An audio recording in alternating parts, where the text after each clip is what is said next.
Hello, hello, hello. I'm Ed Jones II, the founder of the Beyond the Field program and an experienced player development professional. This podcast is here to bring exposure to the player development field with the goal of creating generational impact in athletics and other surrounding areas. Thank you for being here. I appreciate you taking your time out of your day to spend time with me on this platform. In today's episode, we begin a new series called The Questions of Player Development. Now, I would like to announce that I am writing a book that will cover the questions we cover during these podcasts. We will dive into the questions and their answers after the ad by our sponsors. Today is the beginning of a series called The Questions of Player Development. The past year, I collected a number of questions for my next book that I would write. I decided, why not bring the book to this podcast? So today, we'll cover questions 1 through 3. Question 1, what is player development? Now, I touched on this in great detail in episode 2, Player Development 101. Please go give it a listen if you haven't. But I'll define it again for you here. Player development, I define it as the enhancement of the student athlete and their experience through holistic and intentional development. The key words in this definition are enhancement, experience, holistic, and intentional. So when we talk about enhancement, we're looking for ways to take the given experience of the athlete to the next level. Now, scholarship athletes are awarded these very nice perks during their time as a student athlete on campus.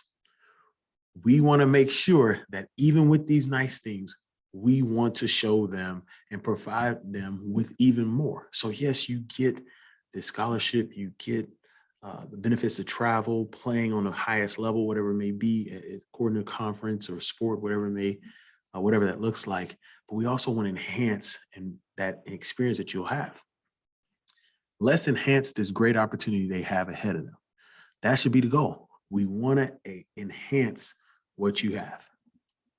Experience, that'd be the next word. So experience, this is what the student athlete will remember from their time at the university. How do we want this experience to impact them? When I think of all the great experiences I've had, be it,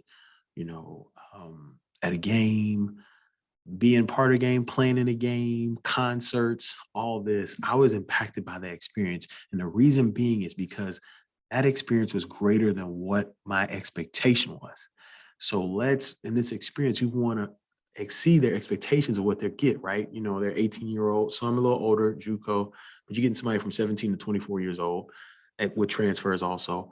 You want to exceed the expectations. They're thinking they're coming, that they think their experience will be, hey, I'm going to be a student athlete. I'm going to just go to class. I'm just going to go, play my sport, whatever it may be. You want to impact that experience, give it more. Will it be a check the box experience or an out of the box experience? Will the athlete feel like, this is just checking the box? Or is like, man, they are really taking us outside of the box of even what we thought it would be, even what they said it would be, but they're giving us experiences in our life that will make us better overall. Once again, we decide this and we lead them either way when it comes to experience. Holistic, this is the care of the entire person, the whole individual. Are we taking care of them fully like we told their parents we would? Now, I bring that up because coaches in recruiting go to living rooms, the grandma, mom, family, they may be there. Dad may be on the, pit, cooking barbecue, whatever it may be.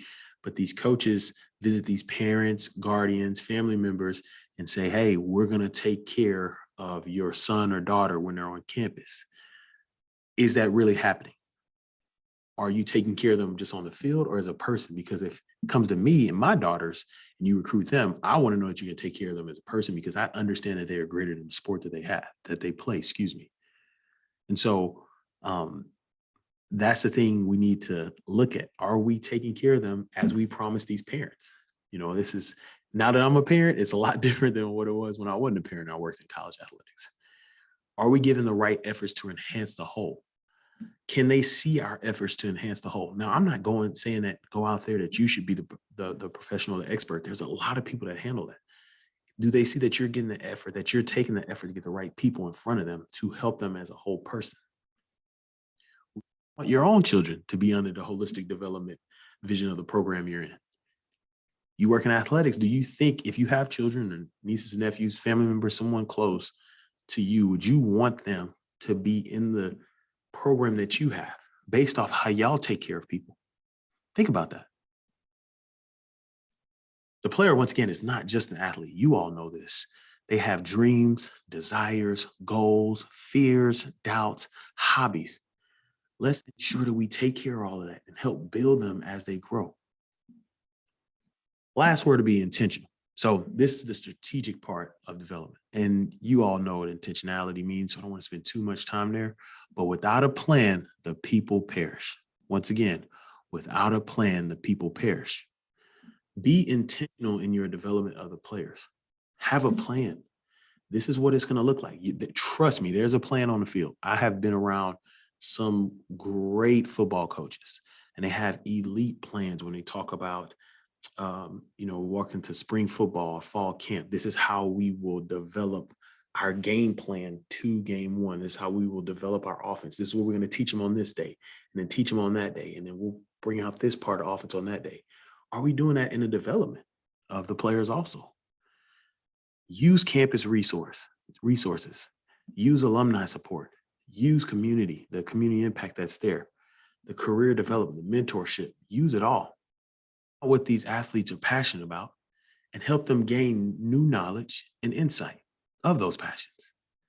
There it is. There's my answer to question 1. Please, please, please go to episode 2 to find out more about my definition, where I go into deeper detail, breaking down the words of my definition for player development. Question number 2, how does this role help a program?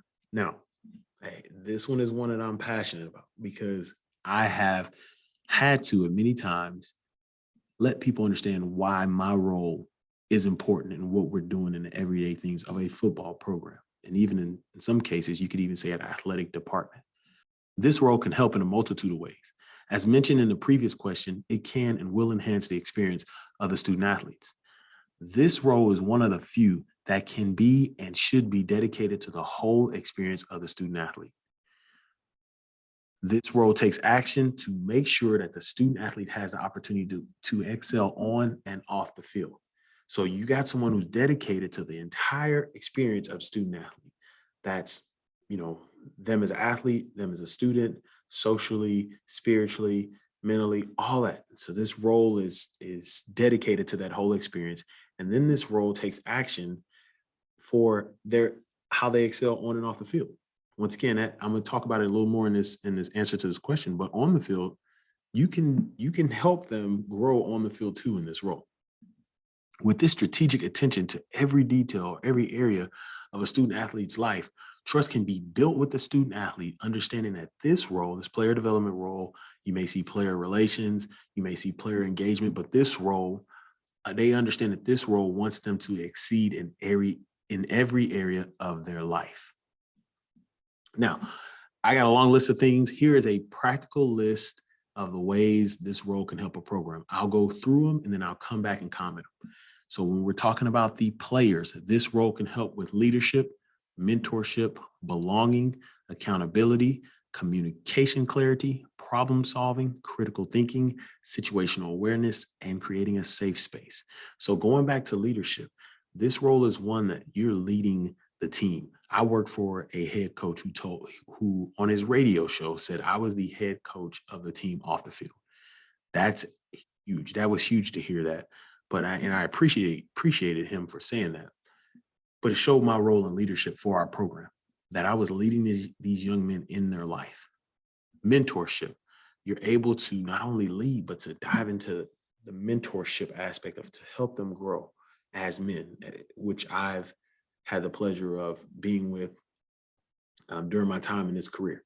But you're helping them grow. You're helping them grow into, they're asking questions. They come in at 18 and they're just worried about this. And then they see you with, for me, it's my wife and my kids, and they're asking questions and you're mentoring them. You're pouring in their life. You're mentoring them in as far as what they need to do academically, socially, different things like that. Belonging. You create a belonging. You create a space where they can belong. They can come to you. They know that you have their back no matter what, because you're not worried about, how much playing time, all conference, all that. Now, don't get me wrong. I would love that for all my athletes, but that is not my goal. My goal is to make sure that their experience is enhanced and they feel that belonging there. Accountability. Accountability is a big one there. You are holding them accountable to not only what the program is asking of them, but what they're even holding themselves to. I think that happens a lot in this role. The players, I meet with them, I sit down with them, they have a lot of goals. They say, this is what I want to do. This is what I want to achieve. This is where I want to be. And you're holding them accountable to what they said that they want to do. You're holding them accountable to who they say they want to be. That's another part of it. The communication clarity, that's coming from the head coach to the players. That adult to young adult communication can be off because different generations. I help provide the communication clarity. This is what they're saying. Either way, it could be, from coaching staff to the players, or the players to come up to the coaching staff, helping that communication clarity there. Problem solving, that is, I think anybody that works in athletics and college athletics, any form of athletics, problem solving, you have to be able to do that. But when you're working in this role and you're with students, that problem solving can be, hey, so-and-so's tire blew out, on the side of the road. This happened, this has happened before. So-and-so, got on the wrong bus route to get to school or whatever it may be, or so-and-so lost his keys. You have to have that aspect. You bring that to the program of problem solving for them.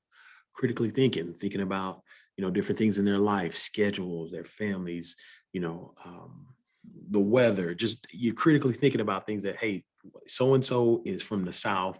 When I was at Kansas, hey, he's not going to be prepared for snow. We're moving snow. His car, he's got, he doesn't have a 4-wheel drive. You're thinking about those things, and problem solving, critical thinking go together. But those are some of the things you add or bring to the program, to the players. Situational awareness. So understanding the situation, that is, I don't believe I'd spend too much time on that one, but being situationally aware of, whatever's going on. If it's how you communicate with them, how they communicate with a teammate, different things going on, just stuff that's happening outside the building that comes in, you have to be aware of that. And then creating a safe space. I have had players come in my office and tell me things that their family doesn't know. They told me things before they told their coaches. You create that space where they can come in and share with you, ask for advice. But the biggest thing is, I've always wanted to create a place where they know someone's listening to them. And so those are some of the things that this role can add to the players. When we look at the program and staff, some of the things are anticipatory skills, academic support, recruiting support, operation support, insight for coaches, insight on team morale, and you're able to assess the culture, give a state of the program. So anticipatory skills, opportunities. I work for Coach Tom Herman at the University of Houston, and he used to tell us 90% of discipline is anticipation. And I remember writing that down in my notebook, like, wow, I never thought about that, And so that made me a better director of player development. It made me better for the program because I'm anticipating what's going on. Hey, this concert is coming in town during this time, blah, blah, blah. They could be going out, whatever it may be, but you're creating these anticipatory moments where you say, hey, coach, just want to let you know this is happening on campus, or this is coming, or this is what's happening socially, culturally. This is what we need to be prepared for. That helps the program and our staff. Academic support, self-explanatory there, but I've had the pleasure of being an academic liaison for the 3 universities I've worked for, and shout out to all my academic staffs I've worked with. But you're able to take that information you get from them. You're dedicated to being that bridge between football and academics. And that's another way to help the program and staff. Recruiting support. Once again, that's another one that's self-explanatory. But I've had great relationships in 3 universities I've worked with our recruiting department. You're helping on, official visits, junior days. I've been on calls, FaceTimes, whatever it may be, talking to parents about what we're going to do in player development, talking to players about what we're going to do in player development. Just sitting down, being around, having conversations, seeing how mom's doing. Mom, are you okay? This your first time? It's my first time. I'm a little nervous, making sure the parents hear. This is what you need to listen for. This is what, you need to make sure you're looking at, not only here, but at other universities, helping out with recruiting support, operation support. So that's, helping out our operations staff. That happens during the season, other things like that, helping with administrative needs, make sure the players in the right place, oversight of the players, whatever that looks like, helping there. It's another way you benefit the program. Insight for coaches. This is one that I've created great bonds with staffs I've worked with because of this insight for coaches. So for instance, there was one situation where when our players lost someone they were close to in their family, we found out after practice, after the fact, but once I found out, I went immediately to his position coach and said, hey, so-and-so lost this family member that they're close to. And the position coach said, that makes sense. He called the young man, brought him back up there. He was able to support him. And then I was able to support him after the position coach supported him. We had a situation one time where right before, fall camp begins, one of our players gets bad news, and our head coach came all the way down across the hallway when I was at Kansas, comes down and he says, hey, we need to take care of this, so you have this insight for coaches, insight of team morale. I'm around, so I know how they're feeling. I know when they need a break, when we need to add a little energy to practice, maybe take them to, bowling or add an activity or, bring ice cream, whatever it may be. But you have insight on that because the players are talking to you because you created that safe space. And then finally, you assess the culture. You know the state of the program. You can look at it from an entirety of the players, of the staff. And you're saying, okay, this is where we're at. Hey, head coach or whoever it may be I need to talk to. This is where I believe the culture's at. This is where we're headed. This is good. Or maybe we need to look at this. These are things that this role can help when it comes to the program and staff. External benefits to the program. Once again, I'll list them. You're the liaison to other departments and teams, parent, family communication and engagement, community engagement, corporate engagement, campus engagement and communication, alumni engagement and communication. And so liaison to the other departments, that could be compliance, that could be marketing, that could be sports ministry, whatever it may be, you're the liaison helping with that. And other teams, you find these roles with other teams, and you say, hey, this is what we're doing. What are you all doing? Hey, can we come support you all? Whatever it may be, you're the liaison there. Parent-family communication and engagement. This is one that I personally enjoy.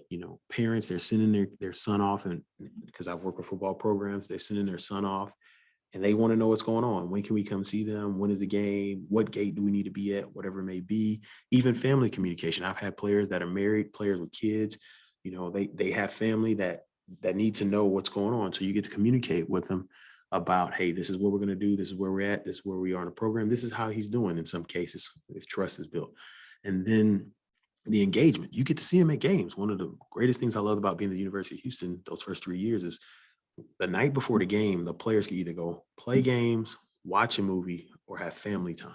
And so family time is like an hour and a half. I would go out there and just get to meet these families. And it was incredible, the relationships we built, just engaging them, just seeing how they are, hearing stories, seeing pictures. It was really a great opportunity.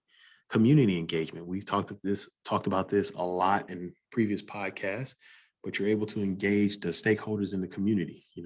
How can we help? How can we help this local community? Can we do, corporate engagement? Once again, we talked about this before in previous podcasts, but you get to go out there and you can do this through alumni first and then work your way out. But you're going around the city. What do y'all have? It's career fair. It's internship. Are we able to do this? Hey, can I invite you to a practice? Can I invite you to a game? And can you, be around our players? So when these guys finish playing, they have opportunities that you have. Campus engagement and communication, getting out with campus. I know campus life for me is important for the players to engage in. I understand that they do not have a lot of time based off what they're asked to do and the schedule that they have with us in football. But we do want to enhance that experience once again with a little bit of campus life. And so having that engagement and communication for things that are happening on campus, so our players can get a taste when the opportunity presents itself to understand what campus life is like, the events going on, and the ability to support others.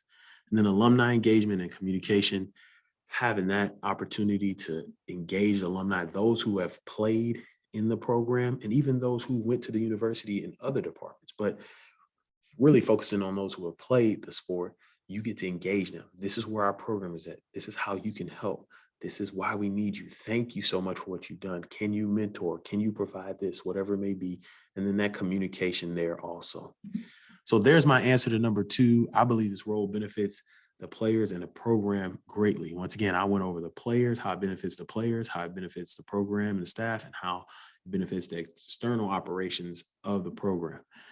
The impact of this role ultimately impacts the play on the field as well. I don't want to understate that. When you create a place that players can be themselves, a place that's safe, a place where they feel belonging and feel support, I have seen with my eyes, they will perform better on the field. All right, question number 3. When do you implement programming? I get this question a lot. This is a really good question. Everybody has a way that they do it. I'm going to share my philosophy on programming here.